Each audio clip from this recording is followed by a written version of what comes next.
परिचय। स्कूल में अब समय खाने का समय है। आप और आपके दोस्त लॉन में हैं। अचानक एक चमकदार रोशनी आपकी आंखों से टकराती है। आप और आपके दोस्त वहां से दूसरी तरफ हो जाते हैं। इस बार ये चमकदार रोशनी आपके एक दोस्त से टकराती है। लगता है जैसे ये चमकदार रोशनी आपके पीछे पीछे चल रही है। आप भ्रमित हो जाते हैं। आप इधर उधर देखते हैं। तभी आपको थोड़ी दूरी पर आपका दोस्त अमन अपने हाथ में एक आईना लिए नजर आता है। अब आपको पता चलता है कि इस शरारत के लिए अमन जिम्मेदार था, लेकिन उसने ऐसा कैसे किया, इस बारे में आपको पता नहीं है। इस पाठ में हम प्रकाश, छाया और परावर्तन के बारे में विस्तार से चर्चा करेंगे। उद्देश्य। इस पाठ के अंत में आप निम्न करने में सक्षम हो जाएंगे: प्रकाश को परिभाषित करना, चमकदार चीजों को परिभाषित करना, पारदर्शी, पारभासी और अपारदर्शी चीजों के बीच अंतर बताना, छाया कैसे बनती है इस बारे में जानना, छाया के लक्षणों की सूची बनाना, एक पिन होल कैमरे के कार्य को समझाना, रोशनी के परावर्तन को परिभाषित करना। प्रकाश क्या है? रात का समय है और आप घर के अंदर कदम रखते हैं। चारों तरफ अंधेरा है। सब कुछ काला लगता है। आप कुछ भी देख नहीं पाते। आपके पिता लाइट जला देते हैं। अब आप सब कुछ साफ साफ देख पा रहे हैं। इसका मतलब प्रकाश देखने की योग्यता देता है। इसीलिए प्रकाश को ऊर्जा का एक रूप कहते हैं, जो हमें चीजों को देखने की योग्यता देता है। चमकदार चीजें। आपको स्कूल पहुंचने में देरी हो रही है। आपको अपने मोजे नहीं मिल रहे हैं। आप उन्हें कबर्ड में ढूंढते हैं। कबर्ड में क्योंकि अंधेरा है, इसलिए आप ट्यूबलाइट जला लेते हैं। मोजों को ढूंढ लेने के बाद आप लाइट बुझा देते हैं, क्योंकि वहां दिन की पर्याप्त रोशनी है। हमने अभी दो तरह के प्रकाश की बात की: ट्यूबलाइट से आने वाला प्रकाश और दिन का प्रकाश, यानी सूरज से आने वाली रोशनी। सूरज की रोशनी प्राकृतिक होती है, जबकि ट्यूबलाइट की रोशनी कृत्रिम होती है। जिन चीजों की रोशनी अपनी होती है, उन्हें चमकदार चीजें कहा जाता है। इस प्रकार हमारे उदाहरण में सूर्य और ट्यूबलाइट दोनों ही चमकदार चीजों के उदाहरण हैं। सूर्य एक प्राकृतिक चमकदार चीज है और ट्यूबलाइट कृत्रिम, मानव निर्मित चमकदार चीज है। चमकदार चीजें प्रकाश का स्रोत होती हैं।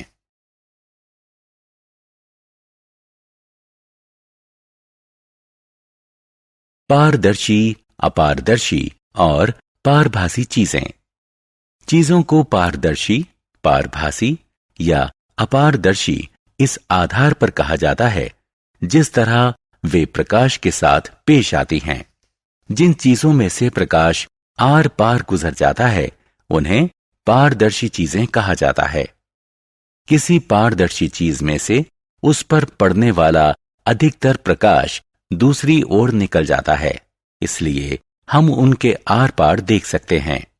शीशा, साफ हवा और शुद्ध पानी आदि पारदर्शी चीजों के उदाहरण हैं। जिन चीजों के आर पार प्रकाश नहीं गुजर पाता, उन्हें अपारदर्शी चीजें कहा जाता है। परिणाम स्वरूप हम उनके आर पार नहीं देख सकते। जब प्रकाश किसी अपारदर्शी चीज पर पड़ता है, तो इसकी छाया दूसरी ओर बन जाती है। लकड़ी, धातु की शीट, गहरे रंग वाली प्लास्टिक और पत्थर आदि अपारदर्शी चीजों के उदाहरण हैं। जो चीजें आंशिक रूप से पारदर्शी और आंशिक रूप से अपारदर्शी होती हैं, उन्हें पारभासी चीजें कहा जाता है। प्रकाश इनमें से छितरकर या डिफ्यूज होकर गुजरता है। फ्रॉस्ट किया गया शीशा, ट्रेसिंग पेपर, ग्रीस्ड पेपर आदि पारभासी चीजों के उदाहरण हैं। प्रकाश कैसे चलता है? आप और आपका भाई आशीष स्कूल से अभी अभी लौटे हैं। आपकी माँ आप दोनों को पीने के लिए लेमनेड देती हैं। आपका शरारती भाई ग्लास में से स्ट्रॉ को निकालकर उसमें से आपको देखने की कोशिश करता है। कुछ समय बाद ये पतली स्ट्रॉ मुड़ जाती है। अब जब आशीष इसमें से आपको देखने की कोशिश करता है तो वो सफल नहीं हो पाता। क्या आपके भाई की ये गतिविधि कुछ साबित करती है? जी हां, करती है। ये साबित करती है कि प्रकाश एक सीधी रेखा में ही चलता है। छाया का निर्माण। रविवार की सुबह आप दूध खरीदने बाजार जा रहे हैं। सूर्य सामने से आप पर चमक रहा है। आपको अपने पीछे जमीन पर अपनी छाया नजर आती है। उसी दिन शाम को आप पार्क में फुटबॉल खेलते हैं। सूर्य की किरणें आपकी कमर पर पड़ रही हैं। अब आपको अपनी छाया जमीन पर अपने सामने नजर आती है। कुछ समय बाद सूर्य छिप जाता है। अब आपको कोई छाया नजर नहीं आती। आप भ्रमित हो जाते हैं। आप जानना चाहते हैं कि छायाओं का निर्माण कब होता है। आप ये भी जानने को उत्सुक हैं कि किस दिशा में छायाओं का निर्माण होता है। छायाओं का निर्माण तब होता है जब प्रकाश के रास्ते में कोई अपारदर्शी चीज रख दी जाती है। छायाओं को केवल एक स्क्रीन पर ही देखा जा सकता है। जमीन, कमरे की दीवारें, इमारत और ऐसी ही दूसरी सतहें छायाओं के लिए पर्दे का काम करती हैं। छायाओं का निर्माण रोशनी के स्रोत की विपरीत दिशा में भी होता है। सुबह क्योंकि सूर्य आपके मुंह की ओर था, इसलिए छाया आपके पीछे थी। शाम को सूर्य आपके पीछे था, जिस कारण छाया आपके सामने बनी। जब सूर्य छिप गया तो कोई रोशनी नहीं थी, इसलिए कोई छाया भी नहीं थी।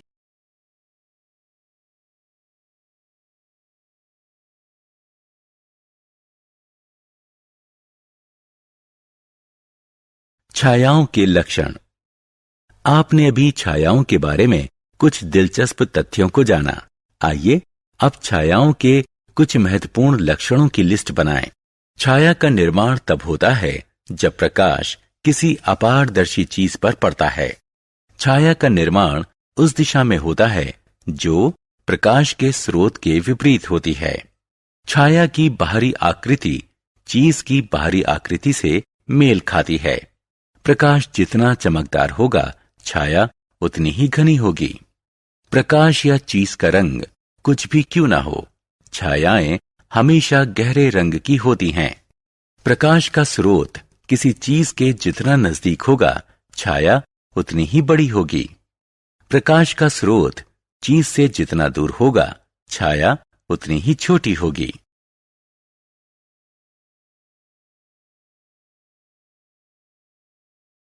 Pin hole camera. Pin hole camera एक लाइट प्रूफ बॉक्स होता है जिसमें एक ओर एक छोटा सा छेद होता है। किसी चीज से आने वाला प्रकाश इस सुराख में से गुजरता है और उससे इस बॉक्स की विपरीत साइड में उस चीज की उल्टी छवि बनती है। आइए जानें कि कोई पिन होल कैमरा कैसे बनाया जाता है। कोई कार्डबोर्ड या टिन का बॉक्स लें। इस बॉक्स की एक साइड को काटकर खोल लें और उसके ऊपर एक ट्रेसिंग पेपर चिपका दें। जिस तरफ आपने ट्रेसिंग पेपर चिपकाया है, उससे उल्टी ओर वाली साइड में बीच में एक छोटा सा छेद कर लें। अब इस बॉक्स को चारों ओर से बंद कर दें। पिन होल कैमरा इस्तेमाल के लिए तैयार है। अब छेद वाली साइड को किसी प्रकाशमान चीज की ओर करें। इस चीज की छवि ट्रेसिंग पेपर पर बन जाएगी। इस छवि का आकार निम्न बातों पर निर्भर करता है। स्क्रीन और सुराख के बीच जितनी अधिक दूरी होगी, छवि उतनी ही बड़ी बनेगी। छवि जितनी बड़ी होगी, उतनी ही धुंधली होगी। चीज और सुराख के बीच जितनी अधिक दूरी होगी, छवि उतनी ही छोटी होगी।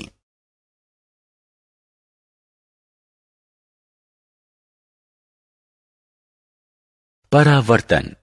आपके स्कूल में रेसेस के दौरान अमन ने आपके चेहरे पर एक चमकदार रोशनी को चमकाया। उसने एक आईने के जरिए ऐसा किया, लेकिन उसने ऐसा किया कैसे? उसने आईने के जरिए सूर्य की रोशनी को आपकी दिशा में डिफ्लेक्ट किया। अमन की ये शरारत ये साबित करती है कि कोई आईना खुद पर पड़ने वाले प्रकाश की दिशा को बदल देता है। किसी चमकदार सतह द्वारा प्रकाश की दिशा में परिवर्तन को प्रकाश का परावर्तन कहते हैं। सारांश। आइए हमने जो कुछ सीखा है उसे संक्षेप में दोहराएं। प्रकाश ऊर्जा का एक ऐसा रूप है जो चीजों को देखने लायक बनाता है। प्रकाश एक सीधी रेखा में चलता है। जिन चीजों से होकर प्रकाश गुजर सकता है उन्हें पारदर्शी चीजें कहा जाता है। जिन चीजों से होकर प्रकाश नहीं गुजर पाता है उन्हें अपारदर्शी कहते हैं। जो चीजें आंशिक रूप से पारदर्शी होती हैं और प्रकाश को अपने आर पार फैलाकर गुजारती हैं उन्हें पारभासी या अर्ध पारदर्शी कहते हैं। जब किसी अपारदर्शी चीज को रोशनी के रास्ते में रखा जाता है तो ये चीज एक छाया बनाती है। जब कोई चमकदार सतह प्रकाश की दिशा को परिवर्तित करती है तो इसे रोशनी का परावर्तन कहते हैं।